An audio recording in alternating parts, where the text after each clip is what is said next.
Okay, so here I'm just going to show really briefly how to use PRAAT. So PRAAT is this program here, and I use it for transcription a lot, so I'm going to show you kind of how that works. So first of all, let's go ahead and open it up. This box here really isn't helpful for, actually I've never used it, but it's so definitely not needed for transcription work. Then you have the main PRAAT window. So what I'm going to do is you need to open your audio file first. So you open long sound file, you're going to select that, and you're going to look for the audio file that you want to use. So let's say, for instance, I want to use this one. I'm going to go ahead and open it up. And so then what I want to do is I can view it, and it's going to open up this window, and I can see the audio file. For now, though, I can't transcribe directly from here. So the next step is to create a text script file into which I can add text and begin transcribing. So for that, I'm going to leave it open because I want to keep an eye on how long the file is. I'm going to need that to create the text script.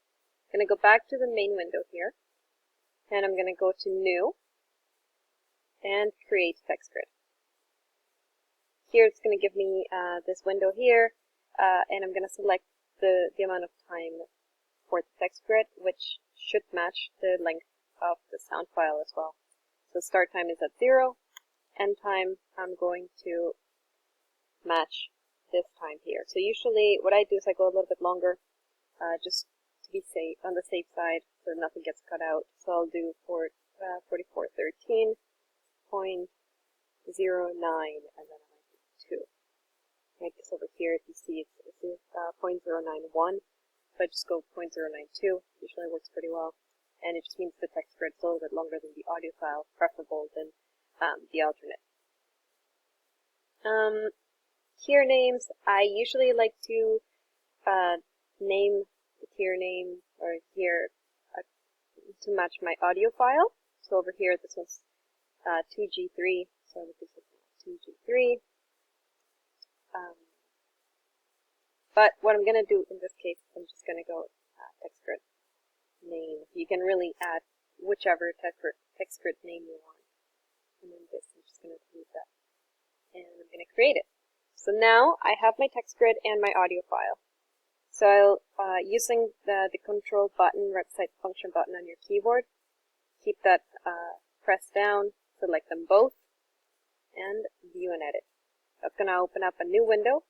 And now you have your text grid right here and your audio file. At this point, you can start transcribing.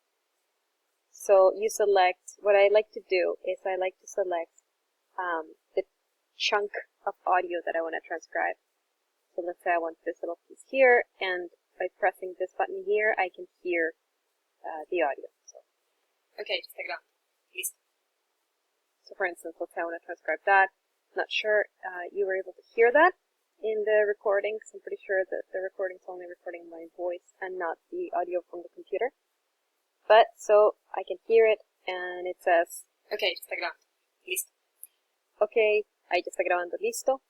So I like to put in the name of whoever's transcribing. In this case, I'm just going to go with I for interviewer and say, okay, ahí ya está grabando, listo. And that's pretty much it. I've transcribed my chunk of text. Now let's say that I made a mistake and I realized that I also wanted to include this part of the audio into this segmentation or into this segmented chunk of interview. I can just move it, right? So I can make it shorter, make it longer. So I can just do that. And then if I wanted to add this in, I'll just do that.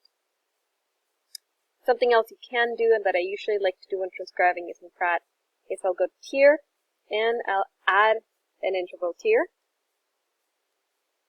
Position 2, meaning this is position 1, position 2 will be right below it, at the bottom. Name, comments. And it'll add another tier right below. I like to use this tier to create to be able to keep track of maybe sections of the interview that are harder to transcribe or moments that I'd like to go over because the speaker wasn't all that clear. Maybe there's background noise that didn't allow me to really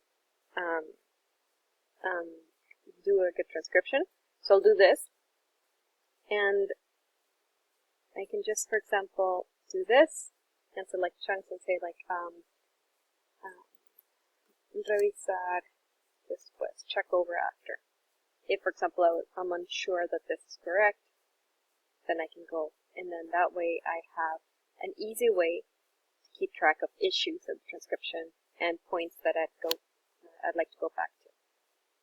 If, say, you made a mistake and you want to remove a boundary, these are called boundaries, all you have to do is go to boundary and remove, or use Alt and backspace, which I prefer because it's a lot faster.